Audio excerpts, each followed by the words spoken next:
People have a tendency to care more about what other people are thinking about them than what their soul wants. And so they live from, what is so-and-so going to think of me? And what's my mother going to think of me? And what society's going to think of me? And inside, everyone has a destiny, bright, beautiful destiny, to be great beings, to be great lights, to live fully. And oftentimes people will dim their light to fit into someone else's paradigm and end up with crisis, end up with disease, end up with prolonged sadness. When if you just step out of that, there's so much life to live. Mediocrity always attacks excellence. It's kind of a rule.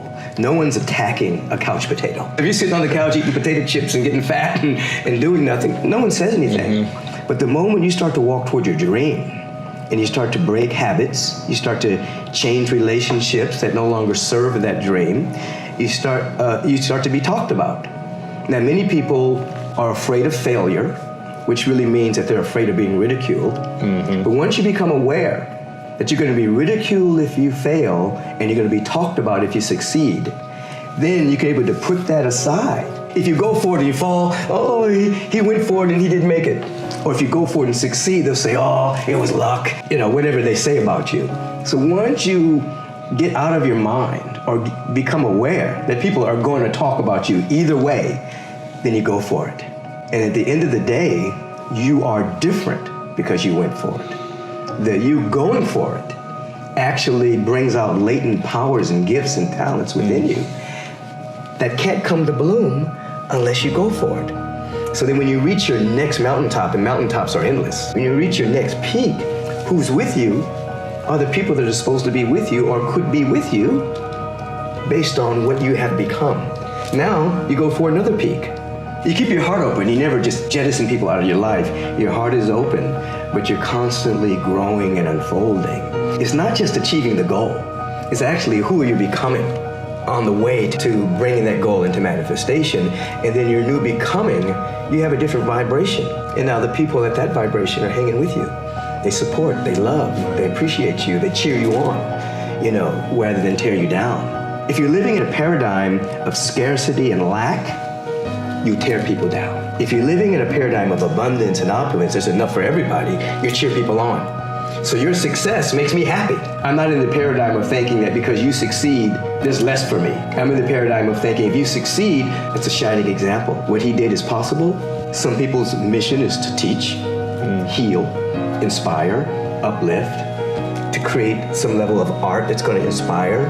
And we all have different missions, but every mission carries that larger purpose. How is my life reflecting the entire cosmos? Because I believe all of us have the entirety of the cosmos in us, and we're here to discover it. People grow into their purpose two ways: crisis or insight. Because sometimes when your back is against the wall, you're in a crisis, then you begin to ask different kind of questions.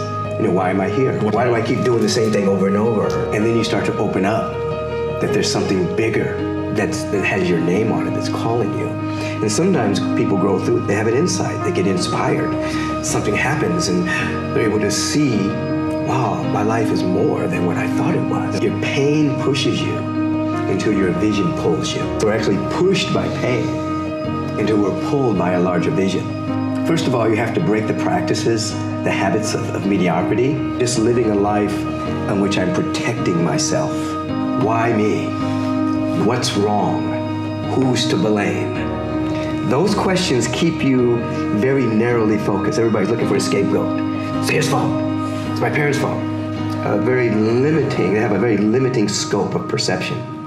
But if you begin to ask an empowering question, how can I share? What's trying to emerge in my life? Mm-hmm. What gift do I have to give? How can I cultivate that gift? And we move into practices in which we ask ourselves, how can I give today?